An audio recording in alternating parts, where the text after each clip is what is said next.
Hello everyone, welcome to our channel. Friends, ఈరోజు మన recipe వచ్చేసి dragon fruit juice. Super tasty, super healthy అయిన ఈ డ్రాగన్ ఫ్రూట్ జ్యూస్ ఎలా ప్రిపేర్ చేసుకోవాలో చూసేద్దాం. ముందుగా దానికోసం నేను ఒక డ్రాగన్ ఫ్రూట్ని తీసుకొని పీల్ తీసుకొని కట్ చేసుకుందాం. ఈ ఫ్రూట్లో హెల్త్ బెనిఫిట్స్ చాలానే ఉన్నాయండి. ఒక వ్యక్తికి డెంగ్యూ వ్యాధి వచ్చి ప్లేట్లెట్స్ తగ్గినప్పుడు డైలీ ఈ జ్యూస్ తాగడం వలన ప్లేట్లెట్స్ పెరుగుతాయి.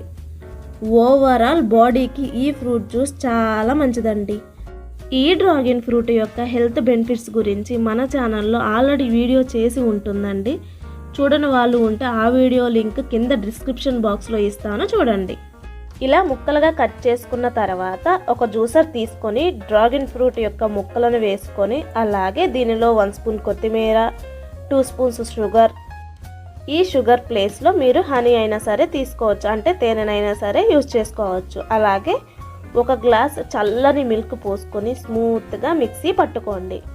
ఇలా ఒకసారి బ్లెండ్ చేసుకున్న తర్వాత దీనిలో 1 స్పూన్ నిమ్మరసాన్ని కూడా వేసి మరోసారి బ్లెండ్ చేసుకోండి. ఇలా బ్లెండ్ చేసుకున్న ఈ జ్యూస్ని 1 గ్లాసుల ఐస్ క్యూబ్స్ వేసుకొని, నేనైతే ఆల్రెడీ ఫ్రిడ్జ్లో నుండి తీసుకున్న మిల్క్ని యాడ్ చేసుకున్నానండి. ఐస్ క్యూబ్స్ వేసి బాగా చల్లగా తాగాలి అని అనుకుంటే మీరు ఐస్ క్యూబ్స్ని యాడ్ చేసుకోండి. చూడండి, ఈ జ్యూస్ ఎంత బ్యూటిఫుల్గా ఉందో కదా. టేస్ట్ కూడా చాలా బాగుంటుందండి. అలాగే హెల్త్కి కూడా చాలా అంటే చాలా మంచిది. మీరు కూడా తప్పకుండా తాగాల్సిన ఈ జ్యూస్. ఈ వీడియో మీకు నచ్చినట్లయితే please like, share and comment. అలాగే సబ్స్క్రైబ్ చేసుకునే వాళ్ళు ఉంటే please do subscribe. Thanks for watching this video.